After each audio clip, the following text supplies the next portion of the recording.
Hi everybody, Doc Wallace here with another episode of Conquer Stage Fright. And today's show is about a topic which will be relevant to you if you're any kind of performer for any amount of time, namely performing sick and how you do that effectively, because there's all kinds of anxieties and problems that can come along.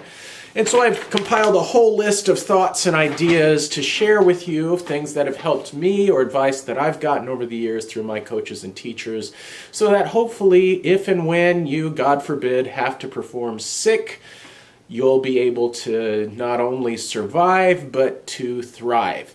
And first I want to emphasize, I am a doctor of music. I am not a medical doctor, so anything I'm telling you does not take the place for adequate and immediate medical care and attention.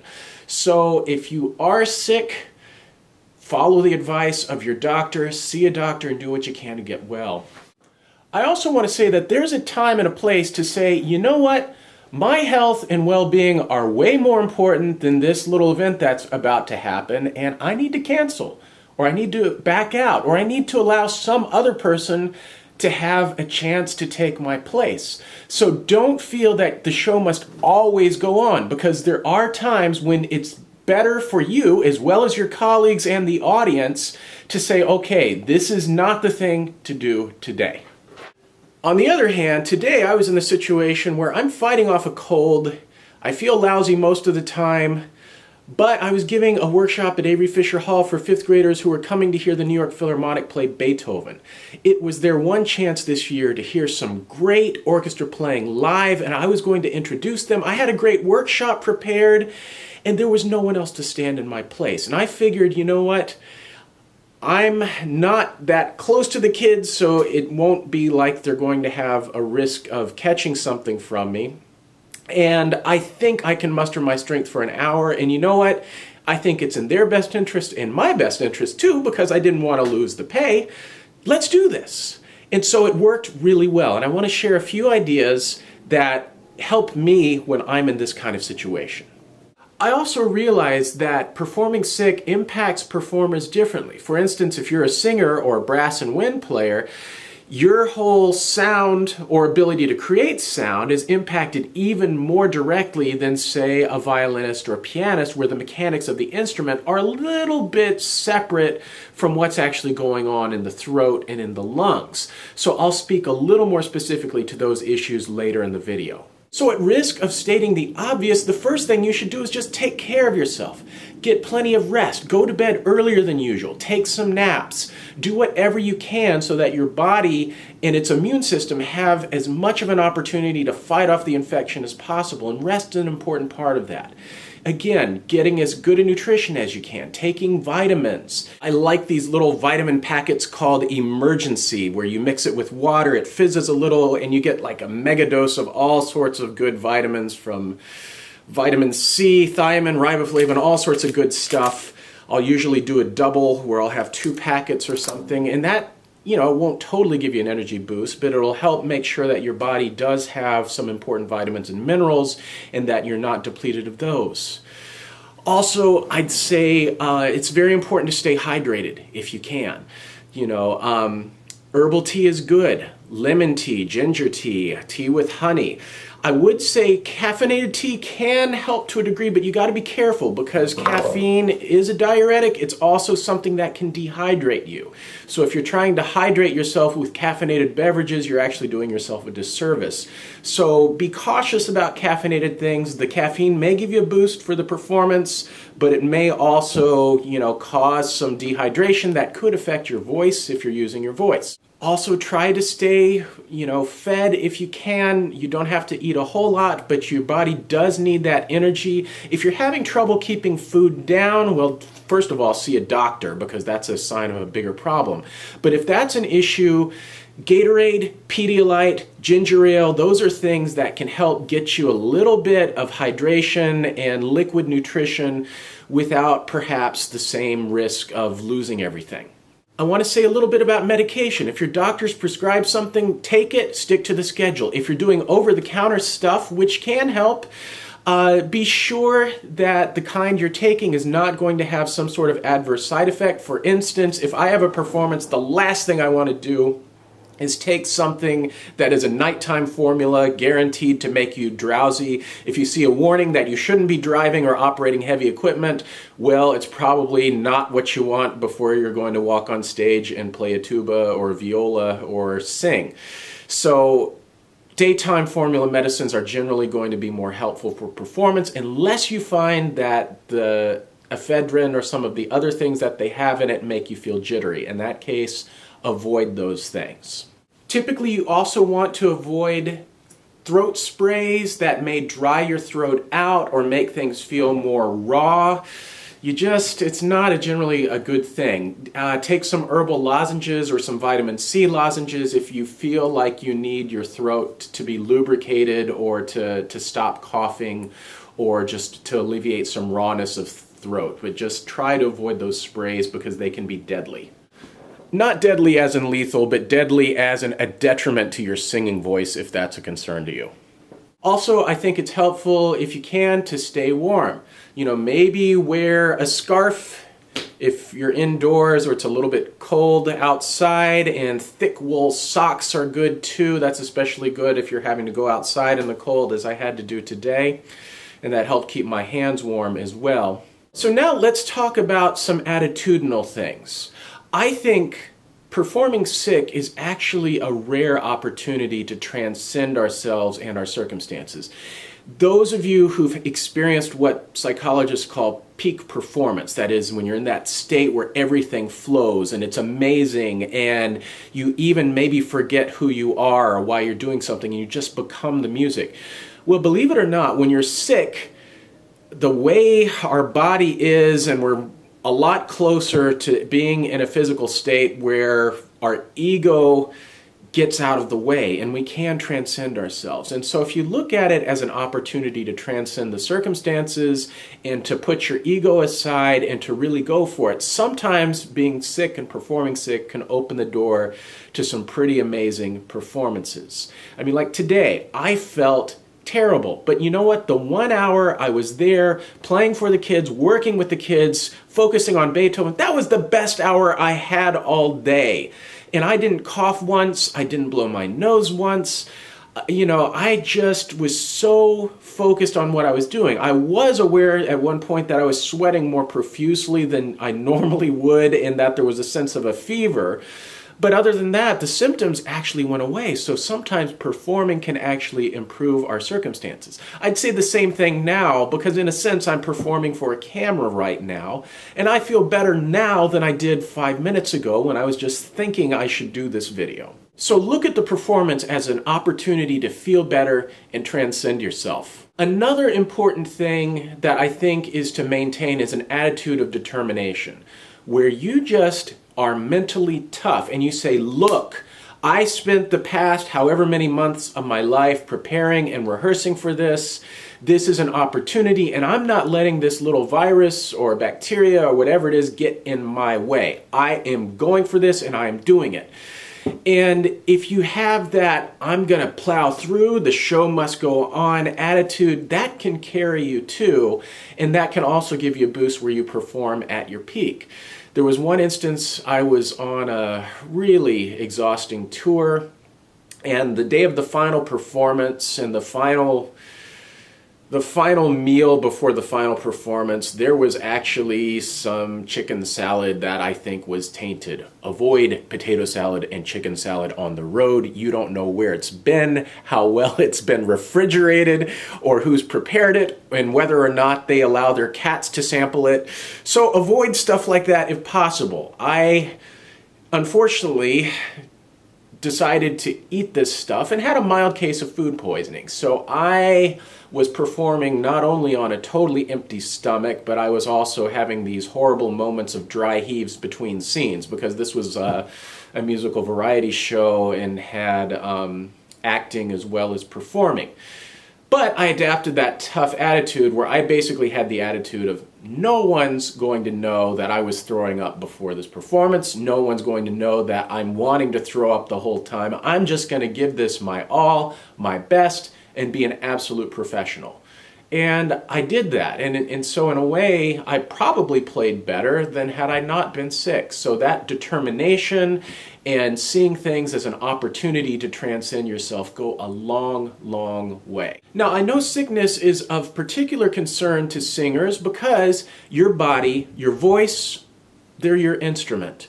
And so if they're not at their best, well, it's not going to be your best. So I just want to share a few thoughts so that you don't get mentally freaked out, but you take the advantage of it. So you can say, okay, yeah, I don't have my high notes today, but wow, I'm going to have the richest, most resonant, scary low notes they'll ever hear from me. And so today, I'm going to focus on laying off of the high notes and really enjoying those low notes. I think it's also an opportunity to explore color because your voice is going to have a lot of colors that it won't normally, and they might not be desirable, but you might be able to put them to expressive effect. So for instance, there was this one time, I wasn't exactly sick, but I was performing an art song I had written for myself to sing and play viola. It was for a service at a church that was doing a service on the 7 last words of Christ. And the word that I had been assigned to compose a piece on was, my God, why hast thou forsaken me? And so I have this piece where I am singing a song drawing from that text. And earlier that day, I had done some extracurricular yelling, which shot my voice, and it wasn't really a good thing.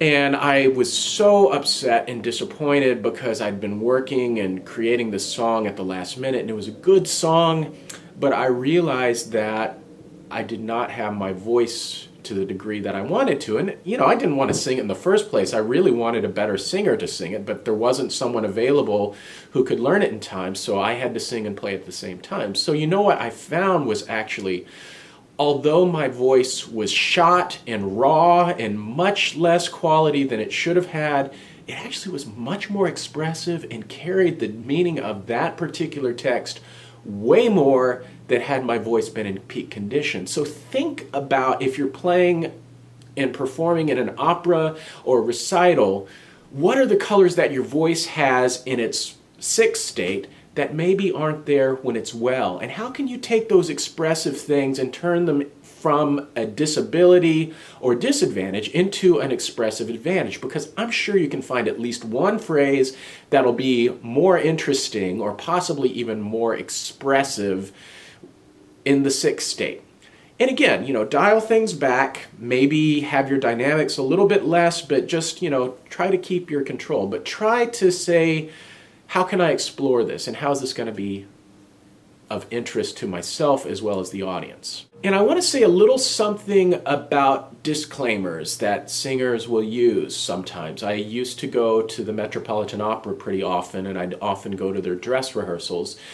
And fairly regularly, especially in the wintertime, you would have an announcement, ladies and gentlemen, Madam so-and-so has a cold tonight and blah, blah, blah, where they basically are calling attention to the fact that, okay, this singer is sick and so he or she will not be sounding as good as usual. Well, I have a couple thoughts on that. One, I think you're drawing attention to the wrong thing. So people are actually listening for the fact that a person's voice is not totally up to quality. And I don't think it does anyone a favor to have people listening for flaws rather than listening for beauty. The other thing that always struck me was just about all the time that announcement would happen, I thought the singer sounded great anyway. And I would just rather not have had that stupid little disclaimer. Now, that's just my opinion, and I'm not someone who focuses on singing as my primary vocation. So if you are a singer, I don't want to say there's anything wrong with that or wrong with you should you choose to use a disclaimer. As a matter of fact, for some singers, that actually can be liberating and helpful. And it may have helped those singers who actually did not sound bad at all to me, because in a sense, by having that out there, it almost creates a situation where, okay, hopefully the audience will be compassionate and understanding and will support and enjoy whatever the singer is going to give. And so it frees the singer from being so worried, because they can think, okay, I know my voice is not what it should be tonight, but if everybody knows what I'm dealing with, they're not going to judge me harshly or wrongly and think that this is the best I can do when it's not. And so that can sometimes open a door to a freer performance without any anxiety. And if that is something that helps you, by all means, use that disclaimer. My opinion is probably a minority opinion. I'm just of the opinion as a performer that I don't think I should ever apologize to the audience for anything if I can help it. You know, I think my preparation and my performance should be above apology, where I'm delivering my absolute best always, and I should do everything that I can to avoid things that I should have to apologize for. But yeah, sometimes there are things that are beyond your control. Like this morning, it was so cold out that my violin strings all were flat because the cold caused the pegs to slip. And so it took me a long time to tune this morning, and I did apologize to the kids, and I'm saying, hey, it's just taking me a little longer to get my violin where it should be because of the weather. And so, you know, if it is a help for your confidence, or if it is a help for the audience's understanding of what's going on, yeah, a disclaimer is not going to hurt. Along with singers, I know winds and brass players have a lot to worry about, especially if you're dealing with a respiratory infection or something like I'm dealing with today. My breath is not as strong as I would like it, and I'm thankful that I'm not having to use it to phrase, but you know, just a few things that will help with that. I think one of the things that really helps us when we're performing sick is to focus on the things that are helpful. If you focus on your breath, depending on how you do it, that could be a helpful thing or it could be a freak out thing. So if your focus is only drawing your attention to the fact that you're not up to par, that's probably not going to be helpful. So actually, sometimes the best thing to help you with your breath support is to focus on other things. You know, like the more I think we can just focus on music, the ideal tone we want to have, the ideal expression we want to feel, and if we can put our attention on that, and our attention is solely focused on the music, the other details fall into place. You know, on the other hand, I do realize that, you know, it might be helpful for some players if you need to mark in a few extra breaths and plan out in advance how you're going to get through a phrase with maybe a few more breaths than usual. That can maybe give you a little bit of added confidence, and then maybe in the moment you don't have to worry about it so much, and you may not need those extra breaths, but at least you've thought about it in advance, and at least you've planned it. I think that's so much of alleviating anxieties, is planning for the worst and hoping for the best. You know, knowing what could happen and having some solutions in our pocket to bring out when those difficulties arise. The other thing I want to say is be quick to forgive yourself. While you may deliver a performance that is transcendent and better than your normal performance when you're well, chances are some things are not going to go just right. And so if you cack a note or scratch a tone, or if you run out of breath or something, just let it go. You know, that's one phrase out of a whole night, and there's thousands of phrases, maybe even tens of thousands of notes to play. And, you know, just let go of what happened. You can't change something that was a mistake in the past. You just got to focus on what's coming. Sometimes sickness can mess with our sense and perception of time and space. Actually, our vestibular sense of balance is, from what I understand, very closely tied to the inner ear. And if you have some infections that's messing with that part of the body, well, it can mess around with your perceptions in that way too. If you are dealing with clogged Eustachian tubes and ear fluid, I'm going to refer you to some lymphatic drainage massage videos that were posted by a licensed massage therapist, Heather Wibbles. They're really excellent do-it-yourself, drain your fluids out of your head videos, and they do a lot of good for not only your inner ear, but your sinuses. It won't fix everything, but it will definitely alleviate some of the pressure, and it may even open your ears back up if they're closed off. Works for me. So here's a link to those videos right here, as well as in the video description below. Hope that will help you open your ears or your sinuses if that's an issue you're dealing with today. Something else that I think is important to do is to focus on rhythm, pulse, and a sense of meter and time, because sometimes focusing on rhythm can ground us. And I'll share one story. This was when I was a master's student at Mannes College of Music, and the orchestra was being guest conducted by the great German conductor Kurt Masur, and we were doing a concert in Riverside Church in New York City, this huge cathedral in Upper Manhattan. And it's, several city blocks and just giant. And so the culminating work of that concert was the Reformation Symphony of Felix Mendelssohn. And that day was the first day in about 3 days that I'd been able to keep down solid food of any kind. I had a really bad flu, and I remember going to the gig, and I had a can of ginger ale and a banana with me to consume at intermission, just to kind of help keep me going. Mentally, I was just sort of in a daze the whole concert. I was just trying to make it through, just trying to survive. And so I made it through the whole concert, and finally we're at the last movement of the Mendelssohn, and we got to this great moment where this classic Lutheran chorale, Ein feste Burg ist unser Gott, a mighty fortress is our God, comes in, and the orchestra's blasting this great Lutheran chorale. And it was like I suddenly woke up. It's like, we're almost done. I survived. And I was just like a horse heading to the barn after a long ride or something, where I knew the end was close and I was going to get there. And so I actually started rushing, and I was on the first stand of violas leading the viola section, and Kurt Masur is conducting, and then he actually bends over and he goes, "Don't push!" And I realized, oops, I was just rushing, and I just got called out by Kurt Masur on the podium. And so that was a real lesson for me, that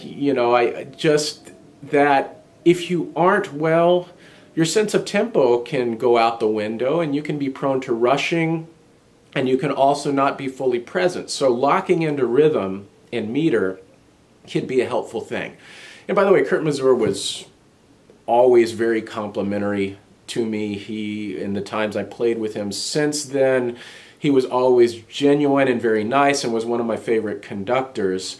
But, I'll always remember that moment of getting called out from the podium for rushing when I was sort of delirious and recovering from flu. So I hope some of these hints will help you not be afraid of performing should you not be physically up to your best. But as I said, do everything you can to be physically your best. And hey, if you are sick, get proper attention, take care of it, and get well. One last thing I want to say is that if you are sick, do take full time to recover. I felt like today I would probably be okay to do 1 hour, and I was right, and I'm glad that I did. However, I canceled my full day of teaching tomorrow because I knew, based on how I'm feeling now, if I took tomorrow and taught a full day, I would be so exhausted. I might get my students sick, and it just would set me back and everyone else back a lot. So tomorrow it's best for me to recover so that hopefully by the time next Monday rolls around, I'll be ready to face all the challenges. I hope all these ideas and thoughts give you some advice and strength for the next time you're performing when you're not up to par. But again, if you're sick, take care of yourself. That is your first priority. And as always, I welcome comments, corrections, suggestions in the comment section below. And if this video was helpful to you, share it, and please go ahead and subscribe. This whole series on conquering stage fright is a work in progress, and I'm constantly looking to incorporate new ideas and topics, so if there's something you want to know, let me know. Again, I'm Dr. David Wallace. Take care and happy music making.